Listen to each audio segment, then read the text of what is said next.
¿Qué tal? Buenas tardes. Bienvenidos nuevamente a nuestro estudio de la palabra. Gracias por acompañarnos a nuestros programas de Life and Strength. Hoy es jueves y estamos con el estudio de la palabra. Recuerda que también estamos en Tijuana cuando gustes acompañarnos a los servicios los días martes a las 7 de la noche y los domingos a las 11 de la mañana. Acompáñanos porque vas a recibir palabra de Dios. Solamente te pido que vengas con la expectativa muy alta de que va a ser Dios el que te va a hablar. No veas al pastor, no veas a las pastoras, no veas más que lo que Dios tiene para tu vida. Así como los estás haciendo esta tarde, que vamos a seguir con la lectura de la palabra, que es lo que me encanta porque sabemos exactamente cómo Dios me habla a mí y cómo Dios te habla a ti directamente. Así que ponte cómodo porque vamos a iniciar. Gracias.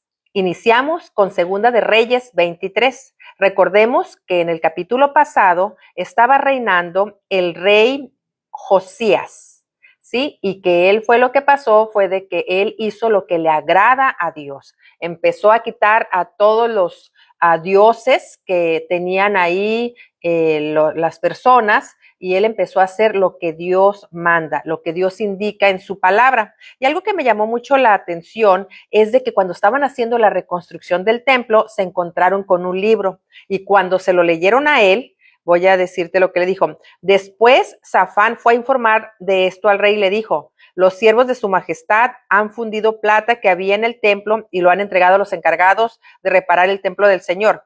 También dice que se encontraron un libro, el cual Safán lo leyó y cuando se lo entregó al rey fue que él se dio cuenta de que estaban actuando de una manera sumamente mal, rasgó sus vestiduras en señal de que estaba arrepentido, de que sentía todo lo malo que le iba a pasar al pueblo por no estar obedeciendo a Dios, y en eso fue que él mandó a las personas a que hablaron con una persona, una profeta, y ella fue la que le dijo a él que no tuviera pendiente porque él estaba actuando de buena manera, que Dios conocía su corazón y sabía lo que él estaba haciendo, que no tuviera ningún pendiente, que las personas alrededor de él iban a sufrir esa calamidad, pero él no lo iba a hacer porque era obediente a Dios. Y ahí es donde empezamos ya con Segunda de Reyes 23 y dice así: entonces el rey mandó llamar a todos los ancianos de Judá y de Jerusalén para que se reunieran con él. Luego el rey y todos los hombres de Judá y los habitantes de Jerusalén y los sacerdotes, los profetas y la nación entera, desde el más pequeño hasta el más grande, fueron al templo del Señor. Allí el rey les leyó en voz alta todo lo que decía el libro de la alianza, y el que había sido encontrado en el pueblo del Señor. Luego el rey se puso de pie junto a la columna y se prometió ante el Señor a ser obediente y a poner en práctica fielmente, con toda sinceridad, los mandamientos y los mandatos del Señor, así como sus leyes, a cumplirlas con las condiciones de la alianza que estaban escritas en el libro. Y todo el pueblo aceptó también el compromiso.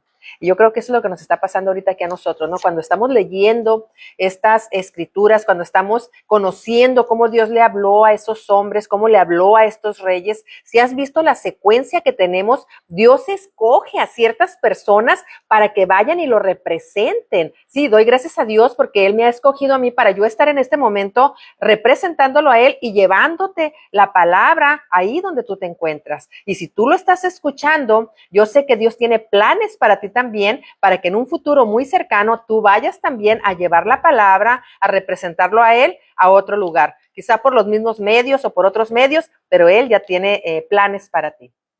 Entonces el rey ordenó a Hilquías, sumo sacerdote, y a su segundo sacerdote y a los porteros que sacaran del templo del Señor todos los objetos del culto de Baal y de Aserá y de todos los astros del cielo.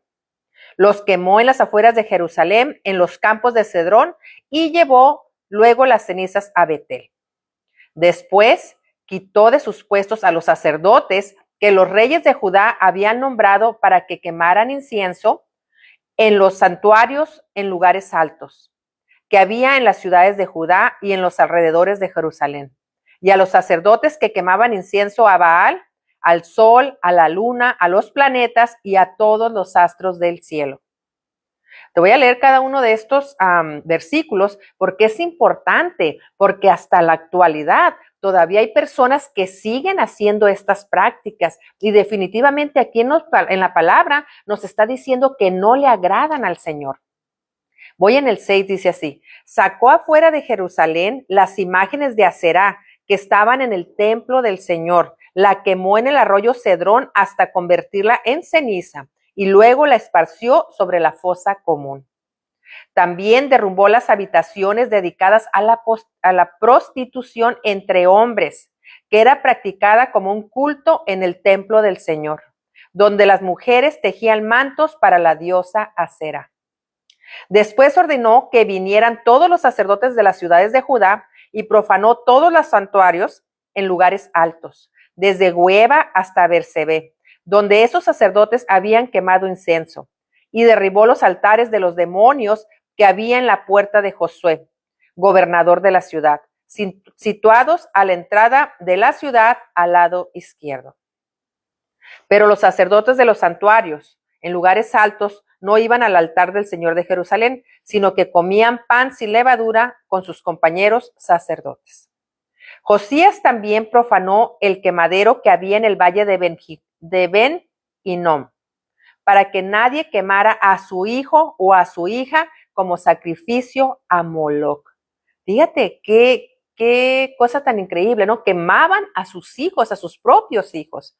Y ahorita, si tú te pones a escuchar las noticias, hay muchos niños que están perdidos. ¿Por qué? Porque hay personas que siguen practicando estas cosas. Quizás ya no lo están haciendo con sus propios hijos, pero lo hacen con hijos ajenos, ¿sí? Entonces tenemos que tener mucho cuidado en cumplir la palabra de nuestro Señor. Antes era por ignorancia, porque no conocíamos esto, pero ahora te estoy poniendo al tanto y yo también me estoy dando cuenta de cómo tantas veces uno cometió tantos errores en el pasado. Obvio que no una calamidad como esa de quemar a un hijo, pero sí otras circunstancias o situaciones que uno permitía en el pasado, pero que ahora sabemos que no era lo que agradaba a Dios. Por eso hoy te invito a que recapacitemos y a que le pidamos a nuestro Señor que nos dé esa sabiduría, esa inteligencia, esa gracia para poder y sobre todo que nos dé esa revelación para saber qué es lo que tenemos que tirar, qué es lo que tenemos que quitar de nuestras propias casas, de nuestra propia familia, lo que tenemos como altares y hacer lo que este rey hizo.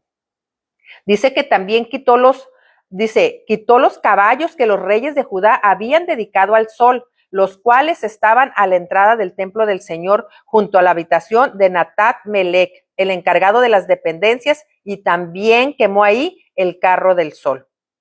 Voy en el 12.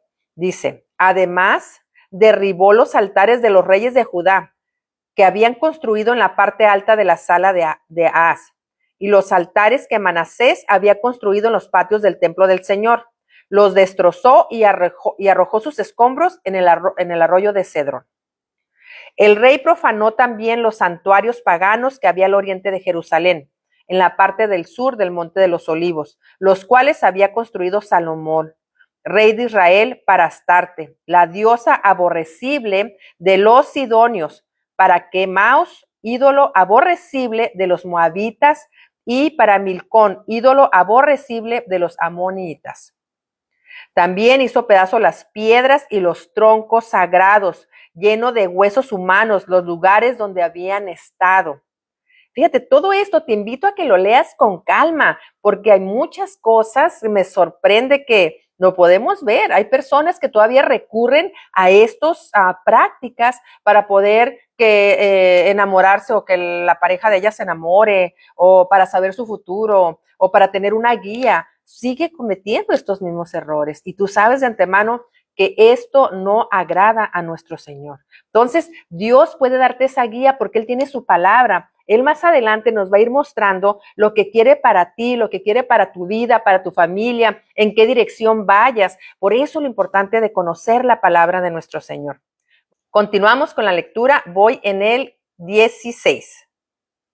Cuando Josías regresó y vio los sepulcros que había en la colina, mandó que sacaran los huesos que había en ellos y los quemó sobre el altar, profanándolo. Así se cumplió la palabra del Señor transmitida por el profeta que había anunciado esto.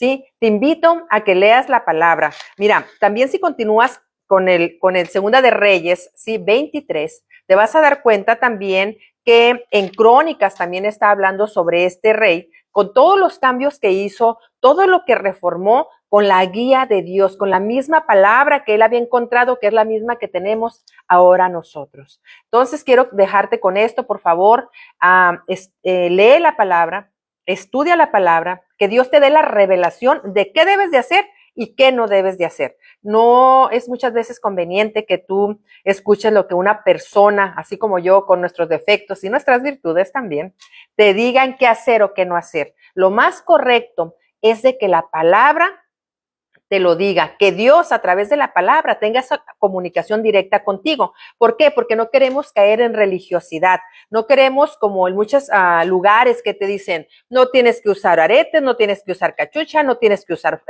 pantalón, no tienes que hacer esto y el otro, no. Es el mismo Espíritu Santo cuando está dentro de ti que te empieza a enarguir, ¿no? Que te empieza a decir a ti mismo qué debes de hacer y qué no debes de hacer. Y ahí es donde entra el cambio de la persona. Cuando tú mismo tienes esa comunión con el Espíritu Santo y te empieza a dar la guía de cómo comportarte, de qué hacer y qué no hacer. Por eso te invito, lo importante de que conozcas de la palabra de Dios. Ahora sí, como dicen allá en el mundo, ¿no? Que no te cuenten, que tú mismo tengas esa experiencia con nuestro Señor para que veas que Él está vivo, que Él existe, que Él es real, que Él quiere tu vida y que es por eso que en este momento tú estás escuchando este mensaje, porque Dios ya te tiene separado para Él. ¿Por qué? Porque tiene grandes planes para tu vida, para ti, para tu familia, para tu futuro. Solamente lo que necesitas es saber qué hacer y cómo hacerlo. Y solamente lo vas a lograr en esa comunión con Dios. Sí, pues quédate con esto, que espero que haya sido de mucha bendición para tu vida y te pido por favor que sigas adelante, no pares, sigue aprendiendo cada día más de nuestro Señor y de su palabra. ¿Sí? Que la benéfica mano de Jehová esté siempre sobre ti, sobre tu familia, sobre tu vida, en el nombre de Cristo Jesús. Gracias.